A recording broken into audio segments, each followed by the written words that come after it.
Ya. Tapi betul nggak? Ada yang bilang katanya saya kayak artis Korea gitu.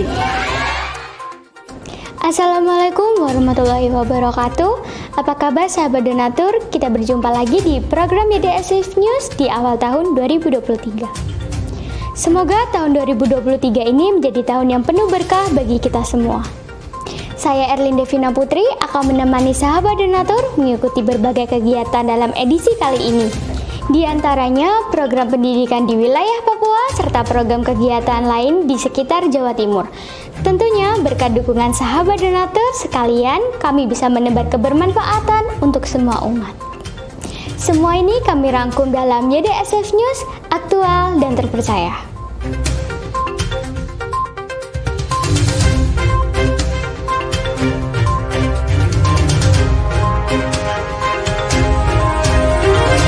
Donatur, Yayasan Dana Sosial Al-Falah pada tahun 2017 menjalin kerjasama dengan Yayasan Al-Fatih Kafa Nusantara atau AFKN untuk berkolaborasi membangkitkan dakwah di wilayah Irian Jaya. Kali ini kerjasama itu terjalin kembali dengan kegiatan Jambore Dakwah ke-7 yang diadakan di Kampung Raja Patuanan Patipi, Distrik Teluk Patipi, Fak-Fak, Provinsi Papua Barat. Dukungannya DSF berupa pelatihan guru-guru pendamping Jambore dengan metode Smart Teaching. Berikut liputannya. Salah satu bidang garap Yayasan Dana Sosial Al-Falah atau YDSF adalah meningkatkan sekolah-sekolah Islam yang berada di Indonesia.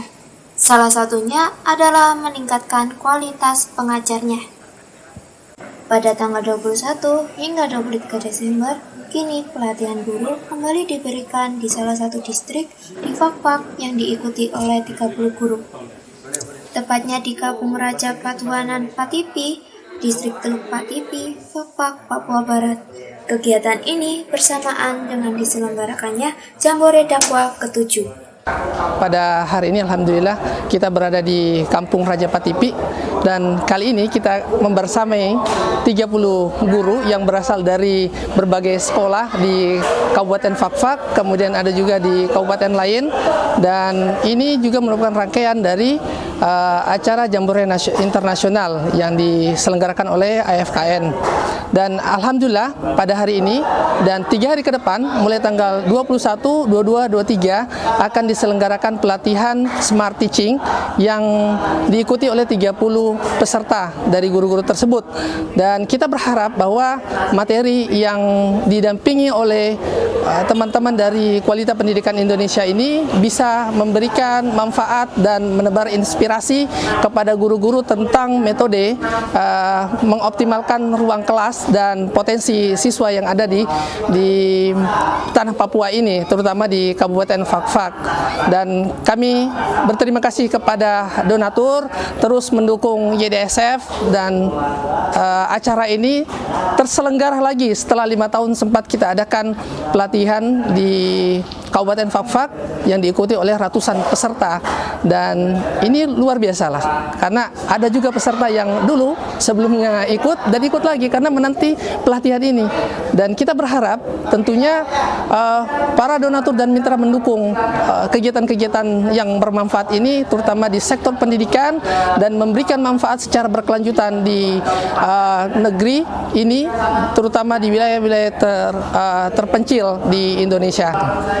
Alhamdulillah, selain pelatihan guru yang kita selenggarakan selama 3 hari ke depan ini, kita juga memperkuat jaring kerelawanan YDSF di wilayah timur Indonesia, terutama di tanah Papua, yang kita berharap bahwa dengan jejaring tersebut berbagai persoalan-persoalan di negeri ini, terutama sesuai dengan visi dan misi YDSF, itu bisa kita kelola, kemudian kita sambungkan kepada para donatur yang berlimpah atas rezeki yang dimiliki. Mereka bisa membantu pada sesama, baik dalam bentuk orang maupun dalam bentuk lembaga di berbagai sektor, terutama di sektor pendidikan, kemanusiaan, masjid, yatim, dan dakwah. Nah, gerakan ini kita sudah perluas bertahun-tahun, dan insya Allah dalam rangka menggait para anak-anak muda, para pegiat sosial, para tenaga pelajar dalam gerakan kerelawan ini bisa memberikan manfaat seluas-luasnya sehingga YDSF bisa dirasakan manfaatnya seluas-luasnya di tanah air ini. Alhamdulillah, dukung terus YDSF. Dan ucapan bismillah, saya buka acara ini dengan bacaan bismillahirrahmanirrahim. Semoga Bapak Ibu sekalian mengikuti acara ini bisa menambah metode-metode baru ya dalam rangka peningkatan kapasitas untuk menggerakkan para siswa-siswi yang Bapak Ibu dampingi selama ini. Saya akhiri. Assalamualaikum warahmatullahi wabarakatuh.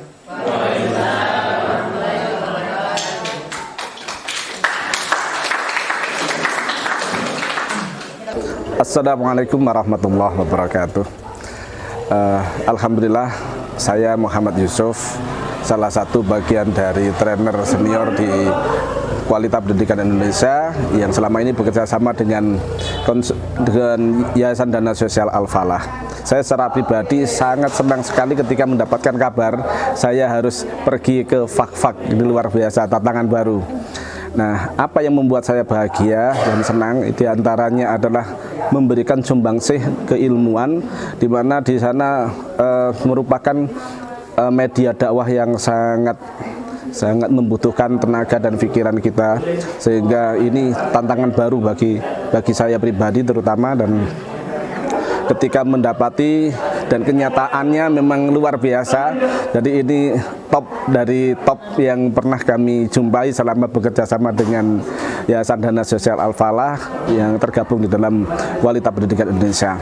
Nah, disinilah kami merasa sangat dibutuhkan kehadiran kami, karena mudah-mudahan sumbangsih yang kami lakukan ini bisa memberikan perubahan, terutama di dalam pelatihan kali ini adalah pelatihan smart teaching dengan tema himpun energi belajar siswa Anda dan optimalkan kelas Anda. Di sini smart teaching akan berusaha untuk mengoptimalkan potensi yang ada pada diri anak kita dengan semangat belajar yang tinggi, dengan semangat mengajar para guru-gurunya yang kuat. Itulah yang kita harapkan. Semangat guru mengajar, senang mengajar, dan senang belajar, itu menjadikan optimal dari potensi yang ada pada diri anak-anak kita. Dengan demikian, ketika potensi yang ada pada diri anak-anak kita ini optimal, mudah-mudahan cita-cita kita bersama menjadikan Indonesia ini semakin beradab, itu luar biasa, benar-benar akan kita dapati. Assalamualaikum warahmatullahi wabarakatuh. Perkenalkan, nama saya Sarni Romalesin. Saya adalah panitia untuk smart teaching yang dilaksanakan pada kegiatan Jambore Dakwah ke-7 yang bertempat di Kampung Raja Patipi atau di Iga Nawas yang berada di distrik Teluk Patipi. Saya bersyukur sekali karena kali ini adalah materi yang mungkin yang sama ataupun sudah di-upgrade kembali terkait dengan kegiatan smart teaching yang dilaksanakan oleh Yayasan Dana Sosial Al-Falah.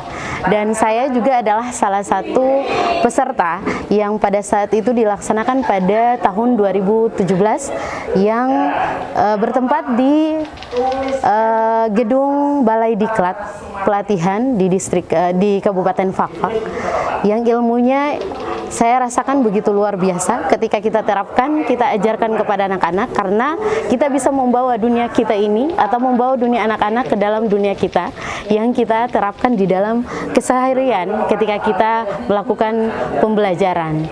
Dan harapan saya semoga kedepannya untuk kegiatan smart teaching yang kedua ini, yang posisinya saat ini saya bersyukur karena waktu itu saya sebagai peserta, kali ini saya dilibatkan sebagai panitia, namun tidak mengurangi saya akan mempelajari lagi, mengikuti lagi materinya yang insya Allah ke depan bisa saya terapkan kepada anak-anak saya, dan untuk mengupgrade ilmu yang diberikan oleh Yayasan Dana Sosial Al-Falah. Saya bersyukur, terima kasih kepada Yayasan Dana Sosial Al-Falah karena tetap membersamai kami untuk melaksanakan kegiatan ini. Sekian dari saya, wassalamualaikum warahmatullahi wabarakatuh. Mempertegas, oh ini kata kunci, oh ini kalimat-kalimat. Dari Kampung Patuanan Patipi, Distrik Teluk Patipi, Fak-Fak, Papua Barat, Mosumex melaporkan.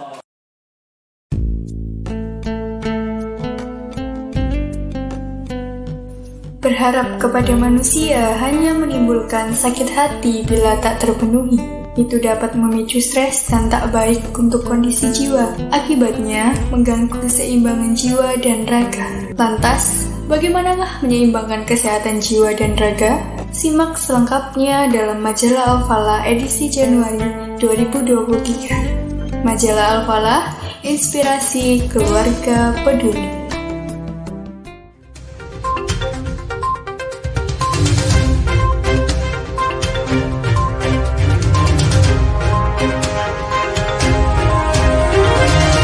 Jambore Dakwah Ke-7 Kabupaten Fak-Fak, Provinsi Papua Barat diikuti kurang lebih dari 700 santri dari berbagai daerah di Indonesia. Salah satu pemateri adalah Bambang Suryono atau lebih akrab dipanggil Kak Bimo. Dengan memberikan pesan melalui kisah atau cerita, bagaimana keseruan serta metode bercerita beliau, mari kita saksikan liputannya. Orang kaya, orang hebat, orang terkenal, orang gila.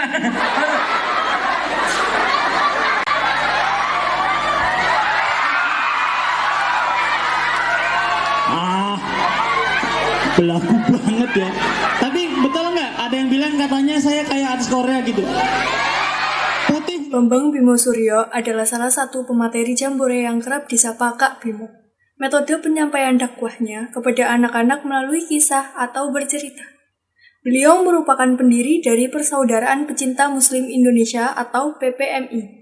Di hadapan ratusan santriwan dan santriwati, Kak Bimo menceritakan kisah tentang Suaid bin Samit dan Taufail bin Amr ad-Dausi, sahabat Nabi yang masuk Islam karena mendengar bacaan ayat suci Al-Quran. Kak Bimo menjelaskan bahwa hal yang lebih penting sebagai pencerita adalah menciptakan kisah-kisah yang ada dalam Al-Quran dan dari para pahlawan nasional kita, agar mereka mendapat contoh teladan dari orang-orang besar yang kehidupannya memberi manfaat besar bagi orang lain.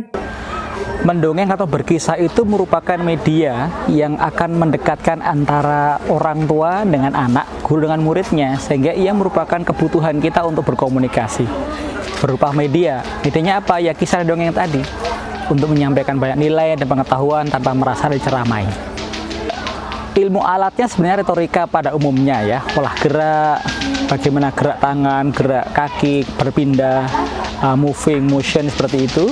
Kemudian juga olah suara, karena olah suara merupakan kompetensi spesial bagi para pendongeng. Berupa bisa mengubah suara ilustrasi seperti suara alam, alat musik, akapela, beatbox dan lain-lainnya. Atau suara binatang, suara manusia ketika terjadi dialog antar tokohnya. Jadi olah suara merupakan satu kompetensi wajib bagi seorang pencerita. Meskipun tak mesti harus banyak-banyak untuk dikuasai. Tentunya khatibun nas ala qadri uqulihim, tergantung menyesuaikan dengan kadar akal mereka. Untuk anak-anak PAUD, TK kita bisa bercerita cerita rekaan seperti dongeng tentang fabel dan tokoh-tokoh heroik yang hebat-hebat, yang lucu-lucu demikian. Tapi ketika kita untuk anak SD lebih pada cerita rekaan, sage, petualangan, penjelajahan, kepahlawanan yang kita buat. Tetapi lebih penting lagi kita menciptakan kisah-kisah yang ada dalam Al-Quran, misalnya kisah para nabi dan rasul, sirah Nabi Muhammad SAW, kemudian para sahabat, keluarganya, dan para pahlawan nasional kita, agar mereka sejak kecil mendapatkan contoh teladan orang-orang besar yang kehidupannya memberikan manfaat besar bagi orang lain.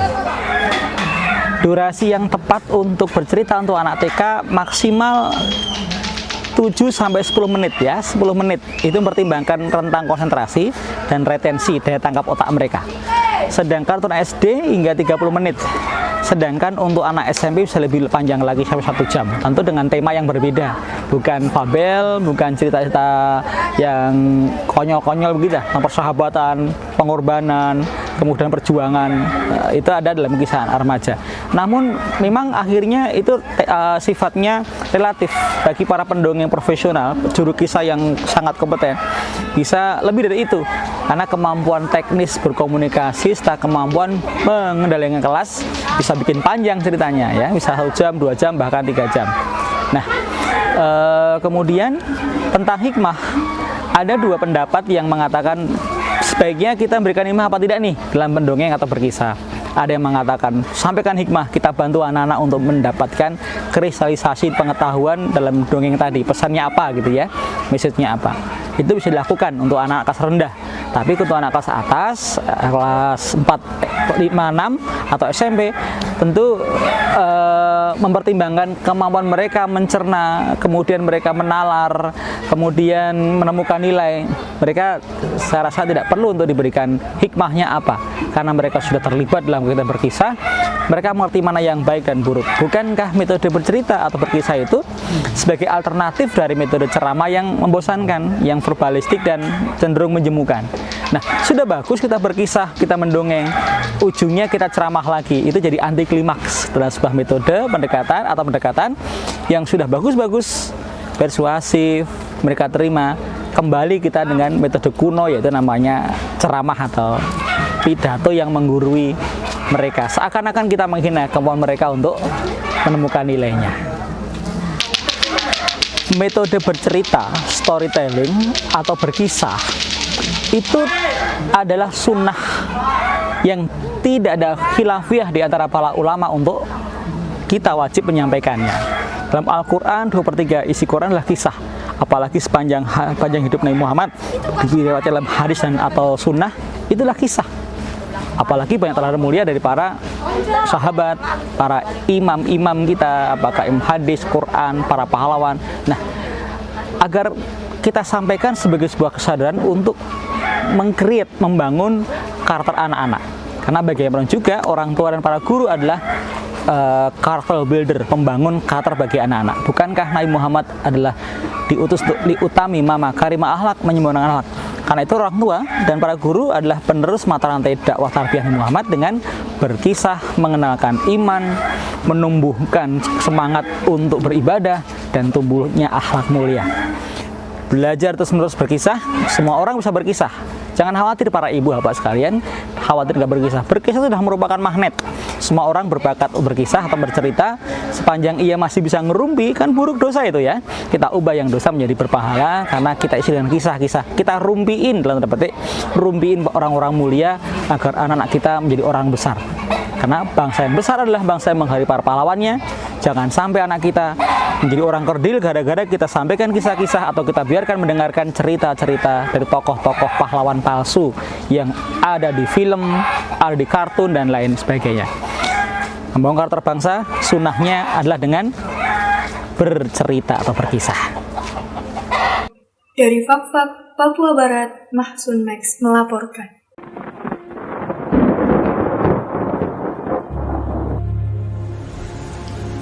Cuaca ekstrim dan hujan lebat mengakibatkan banyak wilayah di Indonesia yang terdampak bencana banjir, longsor, dan angin puting beliung. Badan Nasional Penanggulangan Bencana atau BNPB menyatakan sebanyak 150.322 jiwa terdampak bencana banjir di berbagai daerah.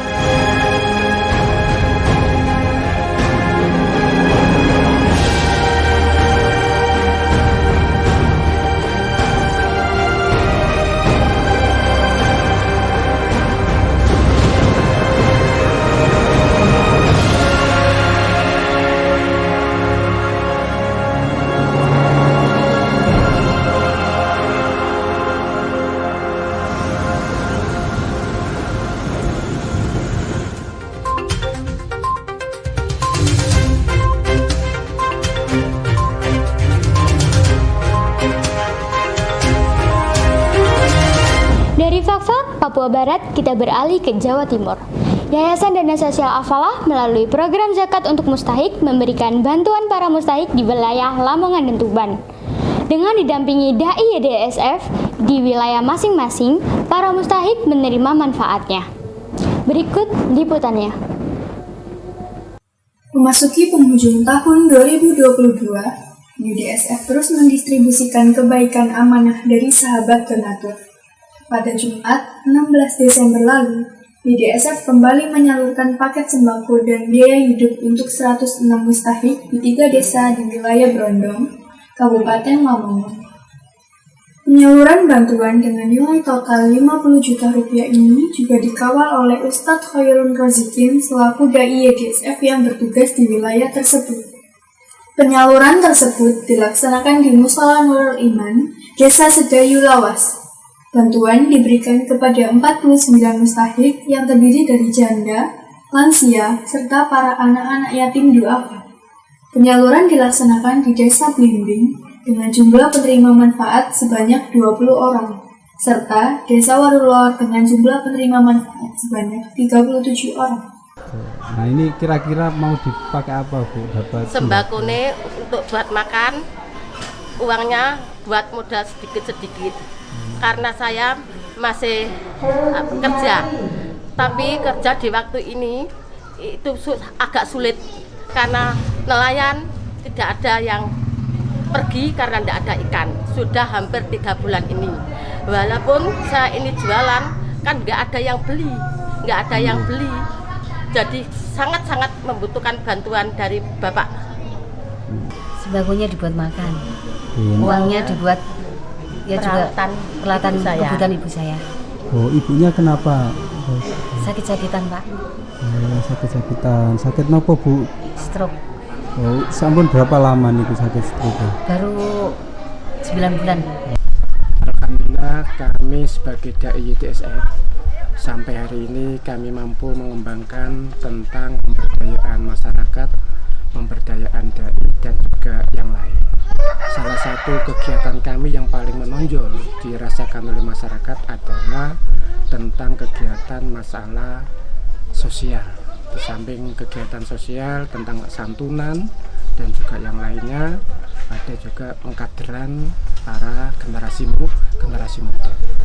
Kami sebagai Dai YDSF sudah lama sekali nikmatnya, manfaatnya Yayasan Dana Sosial Al-Falah ini dirasakan oleh masyarakat Sedayu Lawas yang notabene adalah mata pencariannya adalah nelayan.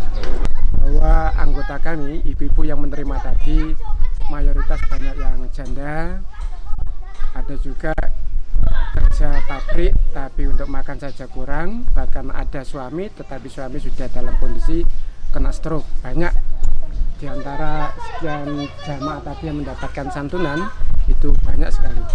Oleh karena itu sekali lagi saya mengucapkan terima kasih banyak kepada Yayasan Dana Sosial Al-Falah yang sudah berkontribusi membantu meringankan masyarakat Sedayu Lawas untuk menjadi sedikit merasa mereka bergembira karena sudah mendapatkan bantuan berupa uang dan juga berupa sembako. Dari wilayah Brondong, Kabupaten Lamongan, Elan melaporkan.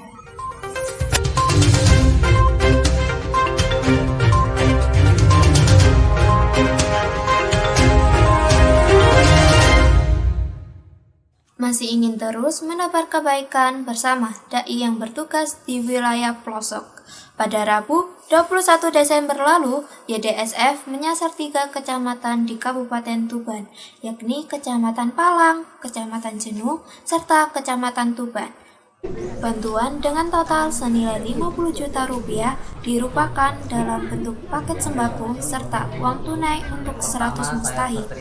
Hari ini Kamis 21 Desember 2020 telah dilaksanakan kegiatan penyaluran biaya hidup untuk fakir miskin, kemudian duafa di beberapa wilayah dai. Kebetulan ini adalah program kolaborasi antara kemanusiaan dengan program dakwah. Program dakwah kebetulan diamanai untuk menyalurkan di berbagai wilayah dai. Di sini ada 9 dai yang kebagian dalam program kolaborasi antara kemanusiaan dan program dakwah ini. Yang pertama yaitu kemarin kita sudah menyalurkan di Jember sebanyak 100 penerima manfaat. Kemudian hari ini kita juga sudah menyalurkan di Lamongan sebanyak 100 penerima manfaat. Kemudian yang ketiga ini adalah di Kecamatan Palang, Kabupaten Tuban, sebanyak 100 penerima manfaat juga. Kakinya ini loh sudah linu. Kenapa? Asam urat. Terus gak kerja, ibu rumah tangga. ngomong ponaan ibu rumah tangga, ngomong ponaan. Katanya tidak modal dan dodolan. Ini uang sama sembako untuk buat makan. Soalnya sudah kerja sudah seberapa sehat.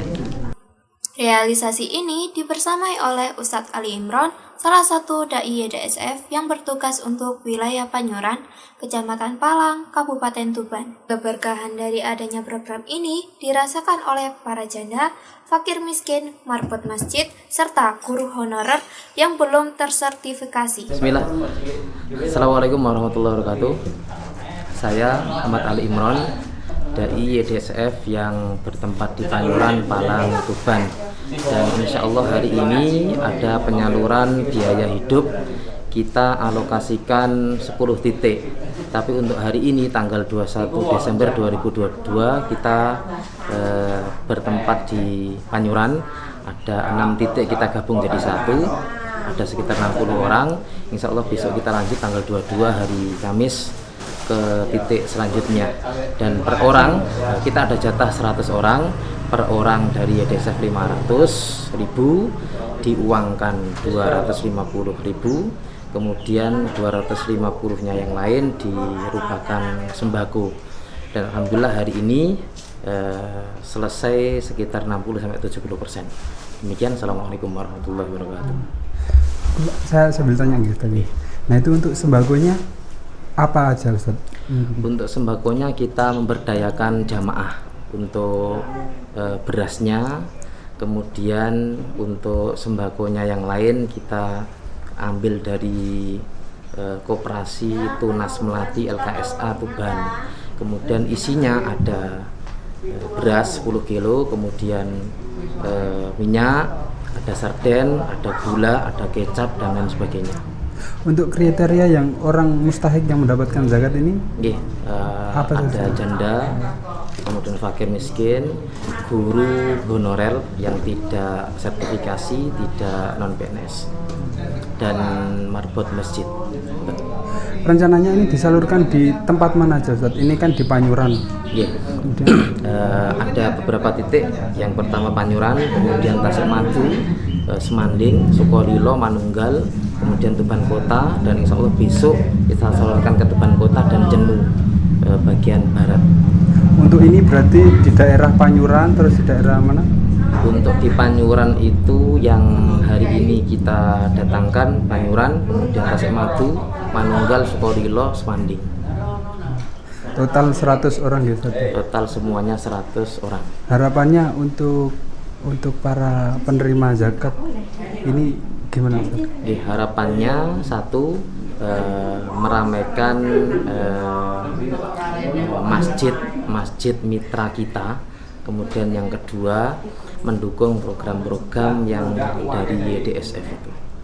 Sosial kemanusiaan kita berkolaborasi dengan Soskem, yang mana Soskem kita bekerjasama dengan mitra YDSF, dai YDSF di daerah-daerah yang tersebar khususnya di seluruh Jawa Timur. Seperti saat ini kita ada di Tuban, yang mana ada beberapa ustadz. Tiap ustadz ini membawai beberapa majelis taklim. Nah, untuk di acara Soskem ini pembagian beras dan sebagainya, kurang lebih 100 orang yang menerima manfaat dari Soskem ini, yaitu pemberian biaya hidup, uang dan beras dan minyak, gula dan sebagainya. Dari Kabupaten Tuban, Jawa Timur, Elan melaporkan. Dari Jabir bin Abdullah radhiyallahu an, Rasulullah shallallahu alaihi wasallam bersabda, siapa yang membangun masjid karena Allah, walaupun hanya selubang tempat burung bertelur atau lebih kecil, maka Allah bangunkan baginya rumah seperti itu pula di syurga. Hadis riwayat Ibnu Majah. Pada tahun 2020 hingga 2022, Yayasan Dana Sosial Al-Falah telah merealisasikan bantuan untuk 232 masjid serta musola dengan total senilai 4,14 miliar rupiah. Sahabat, mari raih pahala jariah dengan berpartisipasi melalui program Bantu Bangun Masjid bersama YDSF.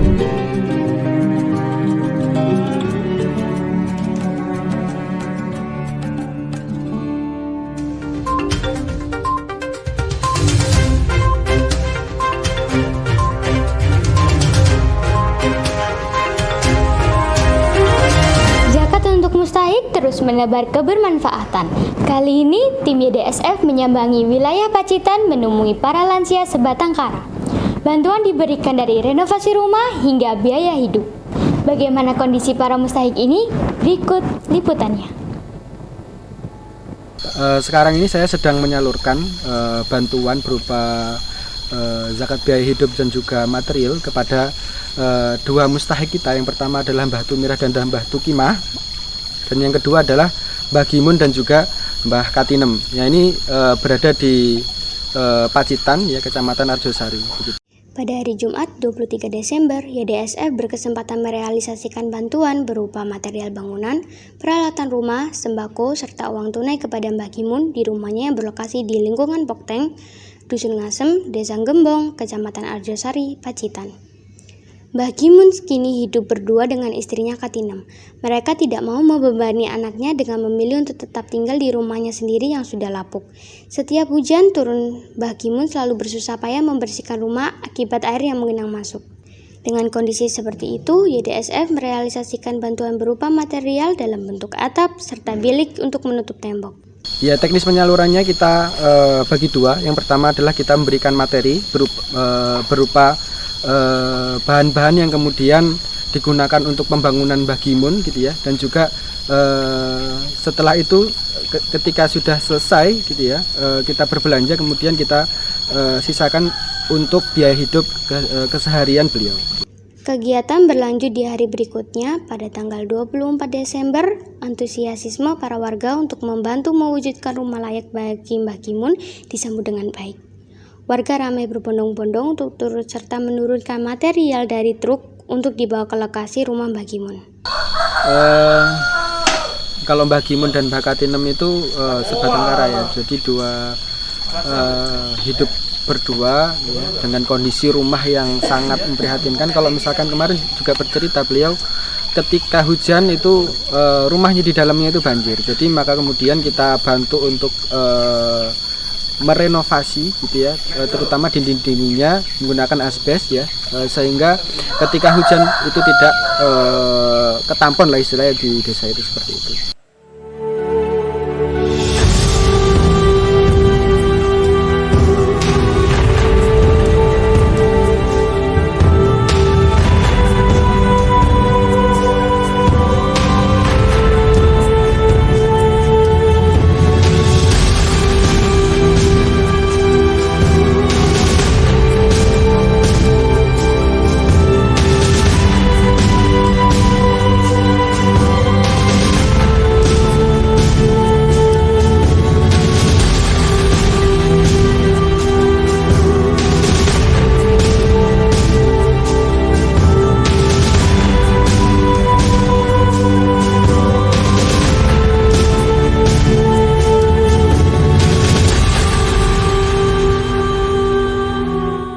Dari Dusun Ngasem, Desa Gembong, Kecamatan Arjosari, Pacitan, Elan melaporkan.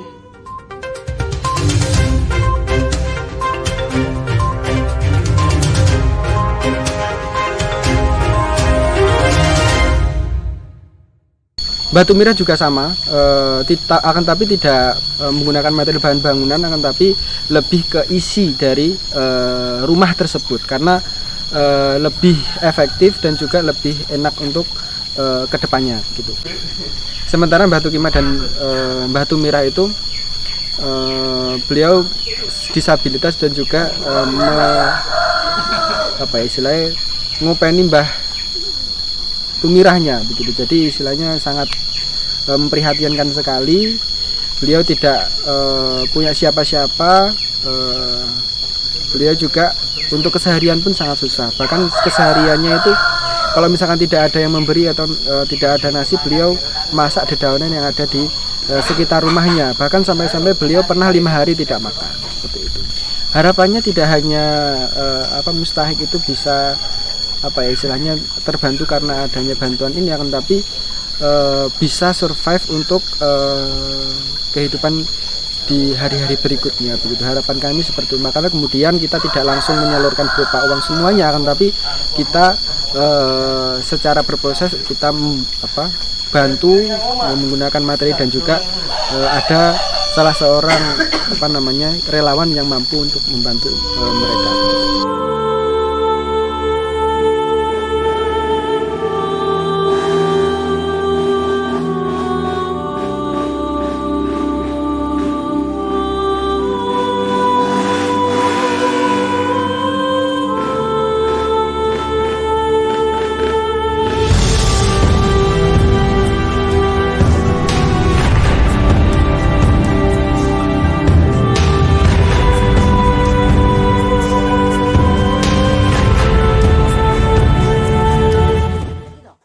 Pule adalah nama dusun yang kini ditinggali 2 orang lansia, ibu dan anak.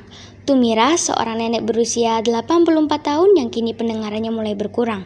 Tidak banyak bicara lantaran sering sakit-sakitan di usianya yang sudah beranjak tua. Ia ditemani anak perempuannya yang memiliki keterbatasan fisik bernama Tukima. Usia Tukima tidak lagi muda, ia berumur 62 tahun. Tukima yang merupakan seorang berkebutuhan khusus kini berjuang menghidupi ibu dan dirinya sendiri di tengah belantara hutan yang jauh dari akses. Tidak memiliki penghasilan dan hanya berbekal bantuan dari tetangga, mereka hanya tinggal di rumah yang letaknya berada di lembah pegunungan Dusun Pule. Bahkan tetangga terdekatnya masih berjarak 100 meter dari rumahnya. Pada 24 Desember, YDSF berkesempatan membantu kedua yang kini hidup sebatang kara di pelosok pegunungan Kabupaten Pacitan, tepatnya di Dusun Pule, Desa Pagutan, Kecamatan Arjosari. Bantuan senilai 6,5 juta rupiah disalurkan untuk mereka. Bersama Muhammad Farudi, uang senilai 6,5 juta rupiah diwujudkan dalam bentuk kebutuhan rumah serta sembako. Sisa uang yang dibelanjakan kemudian disimpan untuk nantinya difungsikan sebagai kebutuhan hidup. Tidak mudah membawa berbagai kebutuhan rumah seperti kompor, tabung gas, kasur, beras, dan kebutuhan sembako lainnya menuju ke rumah Mbah Tukiman dengan medan yang terjal dan berlumpur. Kuat aku. Cobirin. Ditetep nih kayak untir ngiwo. Ini lah saya. Aduh. Iya lek, Dek. Ngene. Nah. Malih coba. Ditetep nih. Nah. Wis ganti. Coba, piyambak. Iya ke abad nek. Alah ora kuat iki. Tangane. Nah, ketiga. Bener kurang tik meh. Kalau ora kuat ngere. Ora kuat ngere tangane. Lah siapa boleh kuat. Assalamualaikum warahmatullahi wabarakatuh. Saya dari relawan lingkungan rumahnya Mbah Tumirah dan Mbah Tukimah mengucapkan terima kasih yang sebanyak-banyaknya kepada YDSF Surabaya yang telah memberikan bantuan kepada mereka berdua. Alhamdulillah sudah kami terima berupa yang segitu banyak bantuannya. Sekali lagi saya ucapkan terima kasih karena memang ini membutuhkan bantuan yang yang kontinu, dalam arti mereka tidak bisa mencari nafkah sendiri meskipun raganya seperti ini ya. Yang satu kondisinya memang cacat fisik ya, yang satu sampun sepuh sudah tua. Jadi sekali lagi terima kasih yang sebanyak-banyaknya. Mereka berdua ini bertempat atau bertinggal di tempat terpencil di dusun Pule, Desa Pagutan. Namun meskipun terpencil, alhamdulillah ya sudah mendapatkan perhatian, baik itu dari yayasan dari Surabaya ini tidak hanya satu kali ini, dan sebenarnya dari yang lain juga ada. Namun ya apa daya, mereka itu hanya bisa mengeluarkan, tidak bisa mendapatkan sendiri. Kondisi rumah Bu Tukimah dan Bu Tumirah ini kan terpencil. Kalau dari antar kabupaten kota itu sangat jauh ya, 12 sampai 15-an kilo. Tapi ini naiknya, nanjaknya itu hanya ada 5 kilo dan turunnya lagi itu ada sekitar 2 sampai 3 kilo. Dan medannya itu sangat sulit sekali, tidak bisa dijangkau oleh kendaraan roda 4, roda 2 saja sulit ya, roda 2 saja sulit. Bahkan kalau musim penghujan seperti ini nggak bisa, motor nggak bisa sampai di sini. Jadi harus jalan kaki, dan rumahnya pun ini sebenarnya butuh renovasi karena atapnya sudah lapuk ya, sudah nggak layak sekali. Tapi sebenarnya rumah ini bukan miliknya sendiri, tapi hanya hak pakai saja. Jadi mereka berdua ini bertempat di sini hak pakai, bukan miliknya sendiri. Seperti itu untuk kondisi rumah. Dari Dusun Pule, Desa Pagutan, Kecamatan Arjosari, Kabupaten Pacitan, Elan melaporkan. Berita tadi menutup perjumpaan kita di YDSF News kali ini. Jangan lupa subscribe channel YouTube YDSF Al-Falah untuk berita terbaru YDSF News, aktual dan terpercaya. Selamat tahun baru 2023, saya Erlin Devina Putri beserta seluruh kru yang bertugas pamit undur diri. Wassalamualaikum warahmatullahi wabarakatuh.